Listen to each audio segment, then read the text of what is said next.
Welcome back to the show, ladies and gentlemen. Whitehouse coming to Swell. Ripple donates to the White House too. And what about the strategic reserve in the digital asset stockpile? We got that and so much more. Somebody roll that beautiful intro.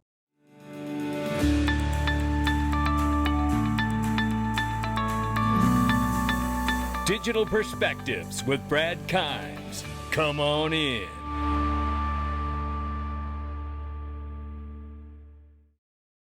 Welcome back to the show. You can follow us on X, YouTube, and DigPerspectives.com for exclusive content. Right now, $3.85 trillion market cap for crypto. The market is up 2.1%.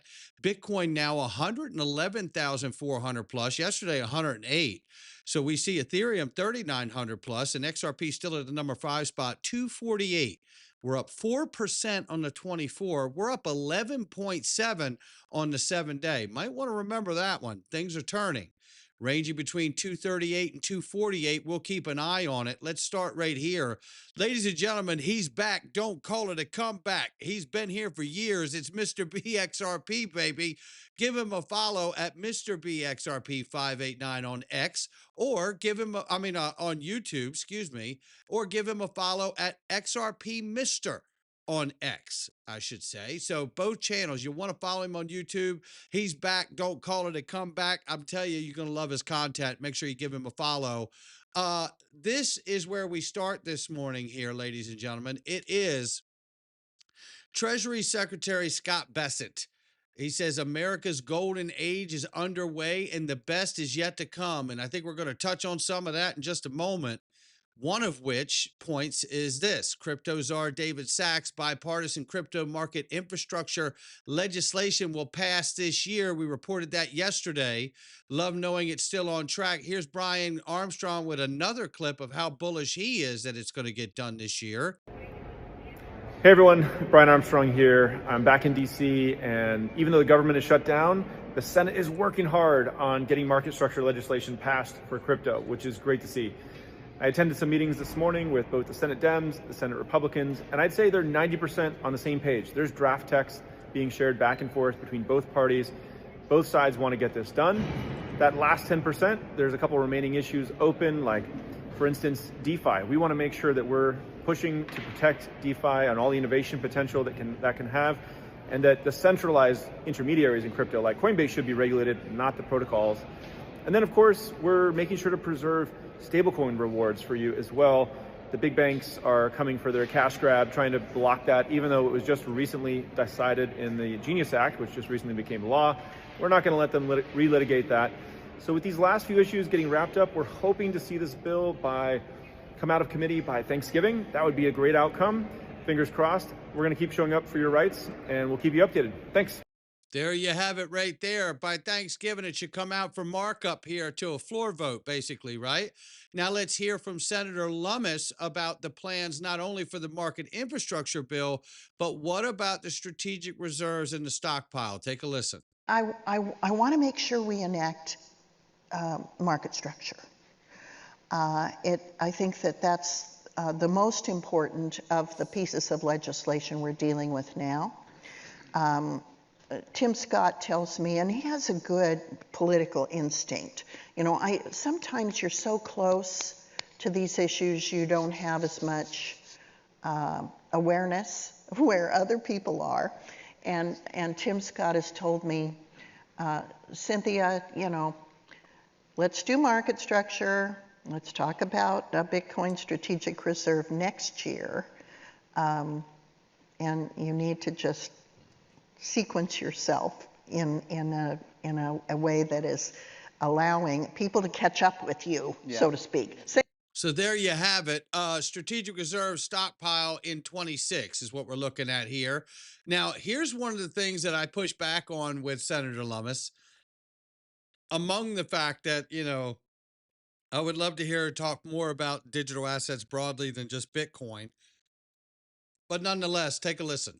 If you were to acquire 5% of the world's Bitcoin, roughly 1 million, and hold them for 20 years, you could cut the national debt in half.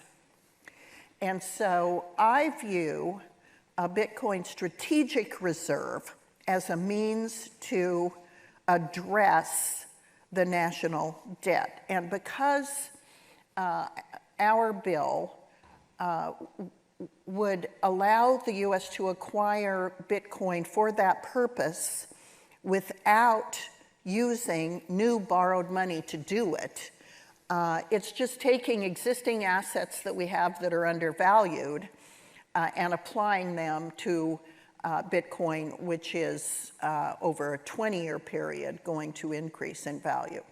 So what we would do is take these gold certificates, convert them from what they're being held at on the US books at their 1974 value, and converting them to current value of gold, and then acquiring the Bitcoin, we would be in a position to fund a US strategic reserve. Yeah, and by stealing from the American taxpayer, that's our gold, Senator, and that does not a solution make.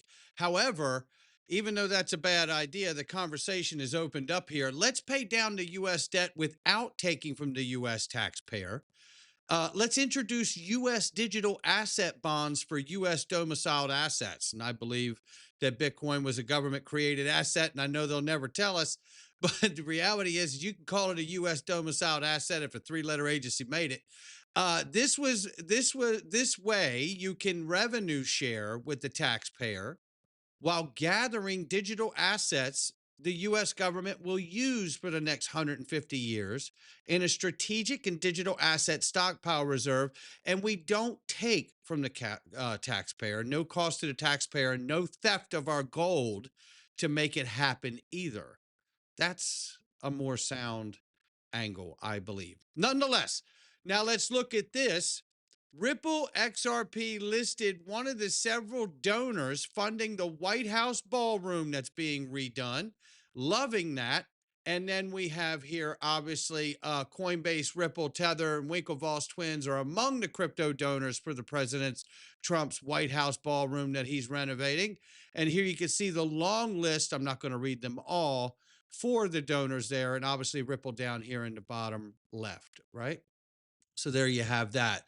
Now, with that being said, let's turn our attention to Swell, right? We know Ripple has also previously donated to the inaugural ball as well, right? So, and had dinner with President Trump upon his winning the election.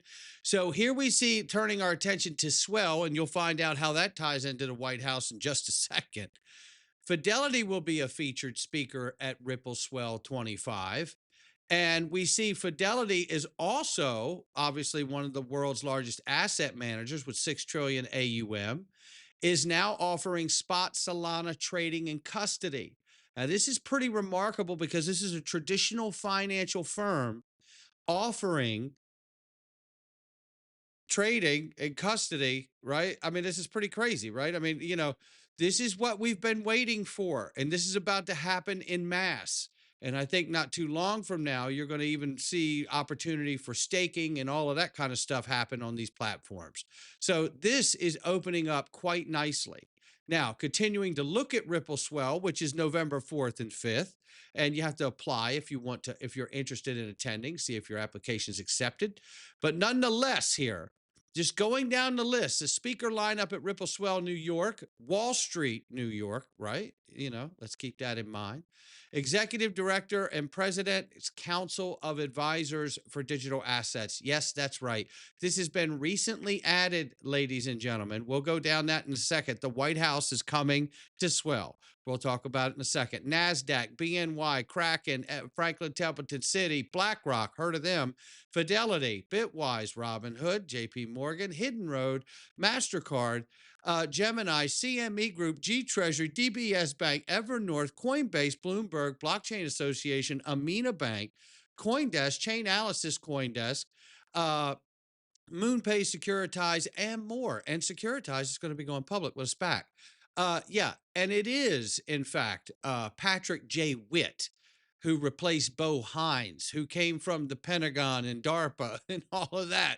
And now he is the crypto executive to the president, right? White House Digital Asset Council joins Ripple Swell, ladies and gentlemen.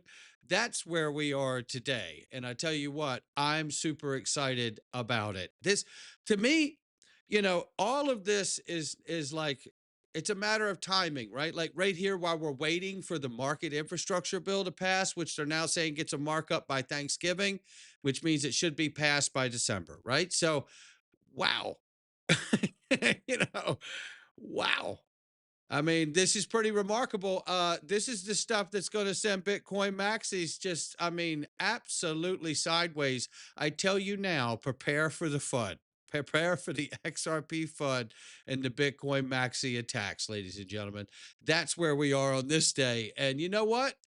We're better for it. Bring it on, I say, because you know what? There's too much good in front of us to worry about the little bit of bad that's between us. And that's where I'm going to leave it. Now, we're going into the freedom zone. And boy, oh boy, are you going to want to join us in there today. We're going to tackle trade talks, national security issues, AI wars, and I mean in more ways than one. You can click the link underneath the video and join us inside. It costs almost nothing to join, less than the cost of a cup of coffee per month. It's almost nothing. We appreciate the support from each and every one of you to join. You could join on X, you could join on YouTube, you could join in the Patreon, wherever you prefer. Same price, same perks. All your daily videos with 0 Google ads, which is worth the price of admission. And we're going in right now. So come on in.